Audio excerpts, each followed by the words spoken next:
சற்று முன் கிடைக்கப்பெற்ற மிக மிக முக்கியமான செய்தி ஒன்று வெளியாகியிருக்கிறது.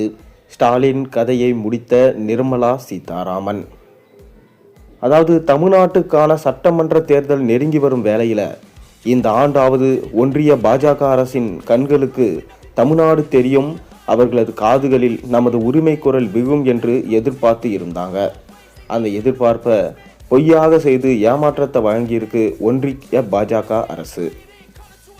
அதாவது ஒன்றிய நிதி அமைச்சர் நாடாளுமன்றத்தில் சமர்ப்பித்த 2026-27 ஆண்டிற்கான நிதிநிலை அறிக்கையில் தமிழ்நாட்டின் நலன் முற்றிலுமாக புறக்கணிக்கப்பட்டிருக்கிறதோடு ஏழைகள், விவசாயிகள், விளிம்பு நிலை மக்கள், பெண்கள் என யாருக்கும் நன்மை பயக்கும் முக்கிய திட்டங்கள் இதில் இடம்பெறவே இல்லை.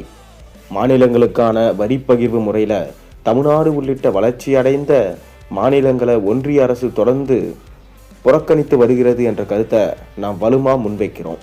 மொத்த வரி வருவாயில் மாநிலங்களுக்கு பகிர்ந்தளிக்கப்படும் பங்கு 41 விழுக்காட்டிலிருந்து 50 விழுக்காடாக உயர்த்தப்பட வேண்டும் என தமிழ்நாடு உள்ளிட்ட பல்வேறு மாநிலங்களின் கோரிக்கை இம்முறையும் புறக்கணிக்கப்பட்டு மாநிலங்களுக்கான வரி பகிர்வு தொடர்ந்து 41 விழுக்காடு என்ற அளவிலே தொடரும் என அறிவிக்கப்பட்டிருக்குது. இது ரொம்பவே மிகுந்த ஏமாற்றத்தை தருது.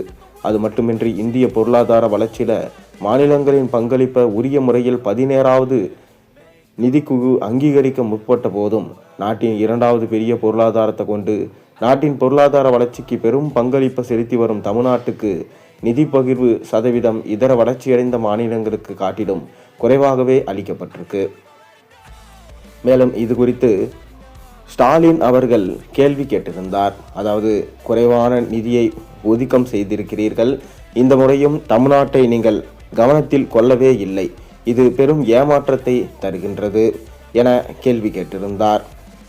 ஆனால் கண்டிப்பாக தமிழ்நாட்டை நாங்கள் எடுத்துக்கொள்ள மாட்டோம், அது மட்டும் இல்லாமல் இந்த பட்ஜெட்டே தமிழ்நாட்டை ஒதுக்கிவிட்டு தான் போடப்படுகிறது என்கின்ற தகவலும் தற்போது கிடைக்கப்பட்டிருக்கிறது.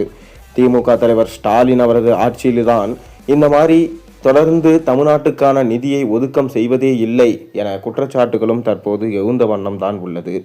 இதனால் ஸ்டாலின் அவர்கள் தொடர்ந்து தமிழ்நாட்டுக்கு கிடைக்க வேண்டிய அனைத்து சலுகைகளையும் நிதியையும் அவர் திமுக கட்சியால் தான் கிடைக்காமல் போகிறது என்கின்ற குற்றச்சாட்டும் தற்போது எழுந்திருக்கிறது.